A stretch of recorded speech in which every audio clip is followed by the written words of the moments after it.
राधे राधे। कैसे हैं आप सब लोग? बढ़िया बढ़िया ही रहना, मस्त स्वस्थ सुखी एवं सदा खुश रहना और व्यस्त रहना। अभी सुबह के बजे 7, तो मैं किचन में खड़ी हूँ अपने। यहाँ पे मेरा सुबह का नाश्ता बनने का कार्यक्रम शुरू हो गया है। तो चाय पी ली मैंने और यहाँ पे सब्जी रखी है और ये धनिया लाई थी बहुत सारा, 250 ग्राम में मतलब। तो इसको साफ़ करी हूँ। और कल मैंने मिर्च साफ़ की थी। जैसे कि मैं आप लोगों को बोलती हूँ, मिर्च जो है उसके डंठल तोड़ के रख देती हूँ तो वो ज़्यादा दिन चलती है, सड़ती नहीं है इतनी जल्दी। तो ये धनिया साफ़ करना मैं भूल गई थी, मैं लाई थी मंगलवार को। तो साफ़ तो है वैसे, आजकल तो साफ़ ही आता है बिल्कुल। देखो कितना हरा भरा है ना, एकदम बहुत हरा हरा। तो कोई कोई पीले पत्ते होते हैं ना, ये मैंने छाँट रखे थोड़े बहुत, अभी और साफ़ करना है। तो ये पीले पत्ते और जड़ हटा देती हूँ। फिर जैसे सब्ज़ी में डालनी है, चटनी बनानी है, जो भी करना है फिर ये करती हूँ। और अभी उठी हूँ तो फेस भी थोड़ा सा सूजा सूजा सा हो रखा है। और अब सब्ज़ी रख दी है, फिर उसके बाद थोड़ा झाड़ू वाड़ू लगा लेती हूँ। और फिर उसके बाद स्नान करके लड्डू गोपाल को उठाऊंगी, अपना जो भी है नाश्ता वास्ता बनाना उसके बाद करूँगी। तो सब्ज़ी मैंने इसलिए चढ़ा दी है, ये सब्ज़ी मेरे को रात को बनानी थी। तो फिर रात को गोभी की सब्ज़ी बन रही है मतलब, तो ये गोभी की सब्ज़ी बनना जो है कैंसिल हो गया था। तो एक कटी हुई थी, ढक के रखी थी मैंने ऐसे। मैंने कहा चलो चाय बना रही हूँ एक साथ, मतलब एक तरफ जो है सब्ज़ी भी चढ़ा देती हूँ और एक तरफ चाय बनाई थोड़ी सी। बेटे ने कहा मुझे नहीं पीनी है, उसे अब उठाऊंगी, 7:30 बजे उठाऊंगी। तो मैंने कहा चलो मैं पी लेती हूँ। थोड़ी सी बनाई, बिल्कुल ज़रा सी। आजकल बेटा चाय नहीं पी रहा है तो धीरे धीरे करके मैं भी कम करूँ चाय, फिर छोड़ दूँ। और बाहर मैंने देखा भी नहीं कैसा हो रहा है करके। और कबूतर ऐसे हो रखे ना, गुटरगु लगे हुए कब से, इनको भी देर हो जाती है उठने की। ये देखो, हाँ वो देखो, वो खड़ा है वहाँ पे, बोल रहा था। दिख रहा है? नहीं दिख रहा। अरे नहीं दिख रहा शायद ना, वो कोने पे बैठा है वहाँ पे। और वहाँ से भी तो जाल लगा रखा हमने, जाल के अंदर से भी घुस जाते। अरे भाग गया, अंदर घुस जाते, फिर अंदर आके ना यहाँ फंस जाते हैं जाल पे। तो फिर बाहर जब भगाती हूँ, इतना वो करते ना, नाटक करते बाहर जाने के लिए। तो पूरा जाल लगा दिया। जब से जाल लगा रखा ना, उस दिन से मुझे जो है थोड़ा सा आराम है। नहीं तो यहाँ अंदर आ जाते थे सारे बाराती, जैसे ना पूरे जीने पे ऊपर से नीचे तक जैसे आदमी लोग जाते ना, वैसे ही जाते थे नीचे को ऊपर को। तो जाल लगा के थोड़ा आराम हो गया। घर पर आए मुझे कोई दिक्कत नहीं है, लेकिन ये ना गंदगी मचा देते हैं, फिर उससे साफ़ करने में इतनी घिन आती है बहुत ज़्यादा। तो बाहर हो रही है ठंड, हवा चल रही है, पर मुझे लग रहा है कल से आज हवा कम है शायद। कल बहुत ज़्यादा हवा थी, मतलब 2-3 दिनों से तो ज़्यादा ही हवा थी, बहुत ही। तो अभी जो है कम है। कमरे की लाइट नहीं जला रखी है मैंने, सिर्फ किचन की जला रखी है। तो ये धनिया साफ़ करती हूँ, उसके बाद फिर झाड़ू लगा के और जो भी करूँगी फिर उसके बाद करती हूँ। आप लोगों के साथ भी बाद में करूँगी। वीडियो देख लिया करो भाई इतनी ख़राब होती है क्या मेरी वीडियो? तो सब्ज़ी थोड़ा हिला लेती हूँ। तो अभी बज रहे दिन के 11 है। सुबह का रूटीन वाला सारा काम मेरा हो गया है। आज भी काम मैंने धीरे धीरे ख़त्म करा। और ठंड हो रही है बहुत ज़्यादा अभी भी। तो आज मैंने क्या किया, बाथरूम का गीज़र तो कब से ऑन है, उस पर तो मैं कब से गर्म पानी बेटा करता है नहाने के लिए। मैं अभी कुछ दिनों से ही उस गर्म पानी से नहाना शुरू किया मैंने।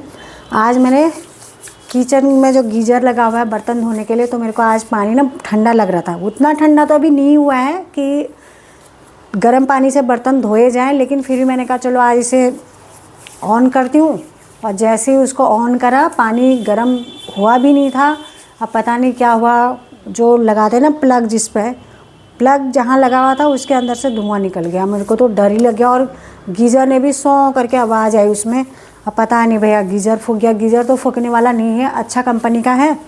उसको मेरे ख्याल से इस साल 3रा साल है उसे। ये वाला जो है ना किचन का, इसको मेरा बीच वाला बेटा लाया था, क्योंकि वो यहाँ आता है ना कभी कभी मेरे साथ, मेरी हेल्प कर देता है।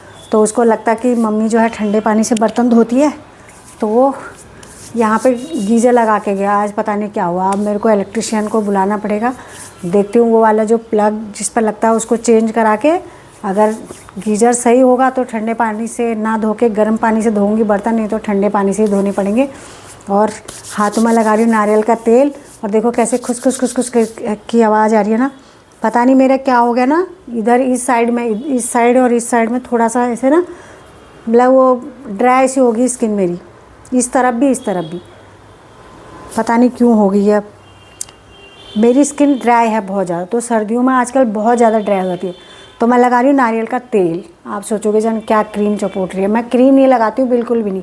अगर ज़्यादा ही हो जाएगा ना तो वैसलीन लेके आऊँगी, फिर उसे चपोटूँगी। जब ज़्यादा क्रैक से निशान हो जाएंगे ना तो उसे, तो ये मैंने घी के डिब्बे में, वो जो बोतल में था, तो बोतल में तो आजकल जैसे ये भी सूख गया है, तो इसमें ना हाथ डाल के या फिर कभी गर्म पानी में ऐसे डिब्बे को रख देती हूँ तो ये पिघल जाता, फिर यूज़ कर लेती हूँ। तो इसे क्या होता है, ऐसे नाखून से ऐसे उंगली से करके निकाल लेती हूँ थोड़ा सा, तो इसे लगा लेती हूँ। अभी बोतल में और पड़ा है नारियल का तेल, उसको भी ये ख़त्म हो जाएगा, पिघला के इसी में डाल दूँगी। तो मुझे ये बात करते करते बात याद आ गई कि भाई विदेशों में भी ठंड आती है। जैसे बहुत सारे देश तो ऐसे हैं जहाँ हर रोज़ ठंड रहती है, बर्फ़ से ढके रहते हैं, और वहाँ के लोग इतने गोरे गोरे रहते हैं। और हमारे देश में ठंड आती है साल में एक बार आती है ना, तो जैसे ही ठंड आएगी किसी के होंठ फटने शुरू हो जाएंगे, किसी के गाल फटने शुरू हो जाएंगे, किसी के हाथ फटने शुरू हो जाएंगे, किसी के पैर फटने शुरू हो जाएंगे, किसी के एड़ियाँ फटनी शुरू हो जाती है, और किसी किसी का तो पूरा शरीर ही फटना शुरू हो जाता है। पूरे शरीर में जो है ना ऐसा वो जैसे सूख जाती है स्किन, बिल्कुल त्वचा एकदम खुश्क हो जाती है।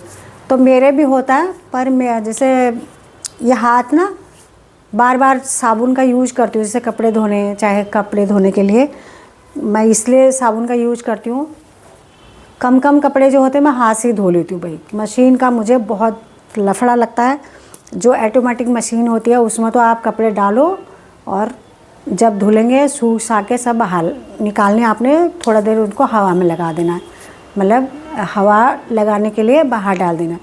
अब जो वैसी मशीन है हमारी ये वॉशिंग मशीन, उसमें कपड़े रखने हैं, फिर छालने हैं, फिर उसको ड्राई पे लगाना है, तो ये थोड़ा मेरे को झमेला लगता है। तो ये क्या करती हूँ, मैं बहुत सारे कपड़े होते हैं ना उसमें तब धोती हूँ। तो ये हाथ जो है मेरे, जो मैं बोली नहीं यहाँ पर थोड़ा थोड़ा ऐसे खुरखुर की आ रही ना आवाज़, तो ये थोड़ा सा स्किन मेरी ड्राई हो गई है, तो ये हाथ मेरे ख़राब हो जाते हैं ज़्यादा। बाकी गाल वाल और पैर वैर तो अब नहीं होते, और जब छोटे थे बचपन में तो पैर ये गाल फट जाते थे ऐसे, क्योंकि गांव में ठंडी हवा चलती थी तो स्कूल जाते थे उस समय, तो पूरा ये गालों पे ना ऐसे फटे फटे फटे फटे से निशान हो जाते थे। तो यहाँ पर मैं देखती हूँ बहुतों के पैर इतने फट जाते हैं, जो एड़ियाँ होती है बहुत ज़्यादा, पूरी किसी की स्किन भी बहुत ड्राई होती है। तो ड्राई स्किन वालों के लिए तो सर्दी जो है ख़राब है। तो जो विदेशी लोग होते हैं उनकी स्किन ड्राई नहीं होती होगी, सच में वो लोग तो इतने गोरे गोरे, और गर्मी होती है तब भी उनके गाल ऐसे गुलाबी गुलाबी, नाक तक गुलाबी हो जाती है उनकी, और सर्दी होती है तब भी उनके गाल भी गुलाबी गुलाबी, नाक भी गुलाबी गुलाबी रहते। और हमारे देश में तो पता नहीं भाई, पर सुंदर हमारे ही देश के लोग लगते हैं ना, वो तो सब एक जैसे ही लगते हैं हमको, गोरे गोरे एकदम से, सबका ऐसा लगता है नाक से एक जैसा। हमारे यहाँ पर देखो अलग अलग तरह के सुंदर सुंदर लोग, भले ही सांवले होंगे, गोरे भी बहुत लोग गोरे भी हैं, उनकी भी स्किन होती है ख़राब। मैंने बहुतों को देखा है ऐसे, जो गोरे लोग होते हैं ना उन लोगों की भी स्किन ड्राई भी हो जाती है। पर जिनकी ऑयली स्किन है ना उनके आजकल मज़े हैं, अच्छा है उनके लिए, वो थोड़ी सी भी हल्की सी भी कोई क्रीम लगा लेते हैं तो उनकी स्किन अच्छी रहती है। और जिनकी स्किन ड्राई है, जैसे कि मेरी स्किन है, हमारे लिए सर्दी जो है बहुत बेकार होती है, गर्मी अच्छी है हमारे लिए। पर चलो अपना अपना हर मौसम है भाई, मौसम ने तो आना ही है, मौसम तो बदलते रहते हैं। अभी ये सर्दी चल रही है, फिर बसंत ऋतु आएगी, फिर गर्मी आ जाएगी, फिर बरसात आ जाएगी, तो ऋतु तो आते जाते रहेंगे।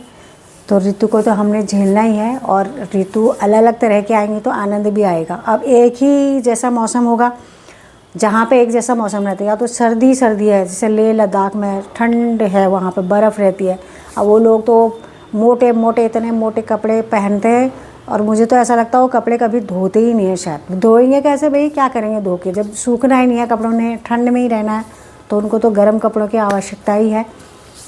और जहाँ है कि रोज़ गर्मी रहती है, मतलब ना सर्दी ना गर्मी, तो उन लोगों को कहाँ से एहसास होगा कि मौसम कैसा है।